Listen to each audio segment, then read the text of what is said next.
Selamat malam pemirsa, yang baru saja Anda saksikan ini adalah peristiwa penembakan yang terjadi hari Selasa 2 Mei lalu di kantor MUI Pusat di Jakarta. Dan seperti yang kita ketahui, pelaku akhirnya meninggal setelah beberapa lama diamankan oleh petugas keamanan di kantor MUI. Sebelumnya pelaku melakukan penembakan di sana yang sempat melukai 2 orang dan juga sempat melakukan memaksa untuk bertemu dengan pimpinan MUI yang berujung dengan penembakan itu.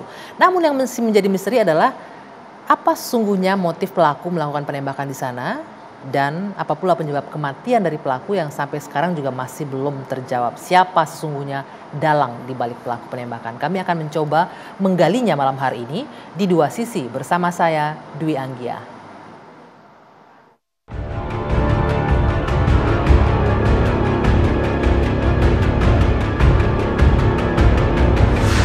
Tidak dapat menjelaskan kepentingannya apa, bertemu dengan siapa, namanya siapa, di Pamdal ditahan. Dan kemudian yang bersangkutan mengeluarkan senjata airsoft gun, airsoft gun, bukan senjata api. Pada saat proses diamankan beberapa saat, kemudian tersangka ini pingsan, langsung dilarikan ke Puskesmas Menteng dan pada saat diperiksa oleh dokter Puskesmas yang bersangkutan dinyatakan meninggal dunia.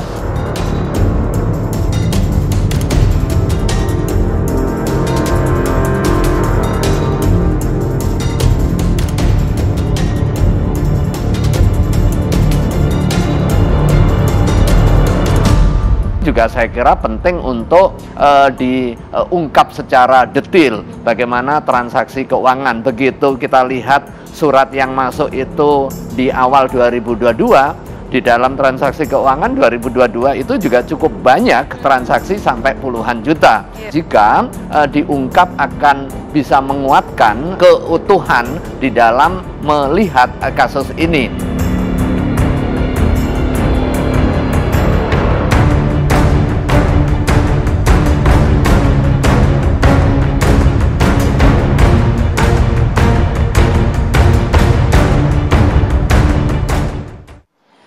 Untuk berbincang terkait tema ini sudah hadir sejumlah narasumber bersama saya di studio. Ada Bapak Kiai Haji Khalil Nafis, Ketua MUI Pusat. Selamat malam. Assalamualaikum Pak Kiai. Waalaikumsalam. Boleh digunakan mikrofonnya Pak Kiai? Waalaikumsalam warahmatullahi wabarakatuh. Selamat malam. Selamat malam. Dan di sebelah kiri saya ada Bung Reza Indragiri, psikolog forensik. Selamat malam Bung Reza. Malam, Assalamualaikum.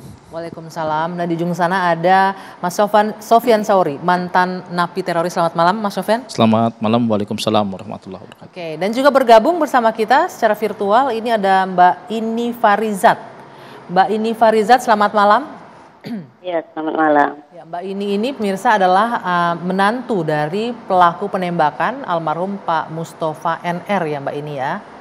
Ya, betul. Baik, nanti saya akan berbincang dengan Mbak Ini, tapi sebelumnya saya ingin ke Pak Kiai dulu. Pak Kiai, ini pelaku kan katanya sudah beberapa kali ke kantor pusat MUI. Sebelumnya datang membawa surat untuk meminta izin bertemu dengan pimpinan MUI.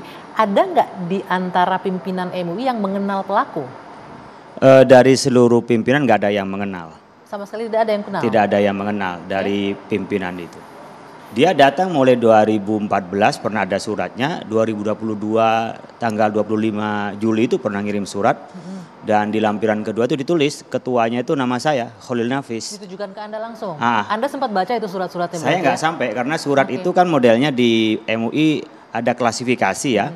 Ketika harus dijawab oleh lembaga penting tergantung pada levelnya. Kalau skala nasional dijawab oleh MUI, tapi kalau tidak disposisi. Atau bisa dijawab oleh individu. Orang sekedar konsultasi lalu minta jawaban secara individu, kita ya memberikan semacam konsultasi. Ada suatu surat yang itu tidak dianggap penting oleh kita, ya kita abaikan. Nah ini termasuk surat yang diabaikan, makanya sebelum nyampe ke saya. Surat yang dianggap nggak penting berarti? Nggak penting diabaikan, makanya surat ketika masuk ke MUI dimasuk kepada komisi kajian, di komisi kajian dianggap tidak penting, meskipun ada nama saya itu nggak sampai ke saya pun juga nggak sampai baca surat itu. Baru setelah ada kejadian ini semua surat-surat yang masuk dibuka lagi, ada surat apa saja yang masuk ke MUI. Apa poin yang menarik perhatian Anda dari surat-surat yang dikirimkan Pak Kiai? Surat mungkin awal bisa ditampilkan juga di sini ya. Ya, surat awal-awalnya itu mengaku dia adalah utusan Tuhan. Kemudian dia merasa wakil Nabi Muhammad SAW. misinya adalah bikin persatuan seluruh dunia. Dia minta dinobatkan dan juga diakui dan disahkan sebagai misi tadi, persatuan dunia. Persatuan umat Islam seluruh Persatuan dunia. umat Islam seluruh dunia. Kemudian yang dia sampaikan dia sebagai utusan Tuhan dan wakil Nabi. Dan MUI disuruh mendeklar lah kira-kira gitu kalau yang kami baca di dalam suratnya itu. Kemudian dia merasa menuntut keadilan dan berani bersumpah dan berani memberikan bukti kalau yang dia sampaikan itu benar. Tapi berikutnya ada surat ancaman dari sumpah yang kedua, termasuk surat yang dikirim kepada Kapolda Metro Jaya. Itu di dalamnya bahwa dia akan bawa pisau, bawa senjata, dan akan membunuh para penguasa pejabat negeri ini, khususnya terutama adalah pejabat dan sekretariat MUI Republik Indonesia. Jadi cara tulisan dan cara berargumentasi dalam surat itu titik komanya karena diketik ya. Itu menggambarkan dari level intelektualnya lah ya. Oleh karena itu kita tidak menganggap ini penting untuk dijawab oleh lembaga dan juga tidak merasa penting untuk dijawab secara individu. Toh ini nggak punya komunitas dan tidak punya jejak organisasi, maka kami pikir ini urusan di Lampung dan ternyata memang pernah berurusan dengan MUI Lampung.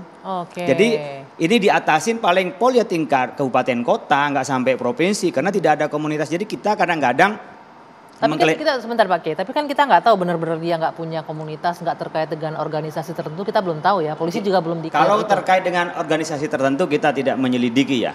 Tetapi dengan diatasi oleh MUI di Lampung itu kan berarti tidak perlu diatasi oleh MUI pusat.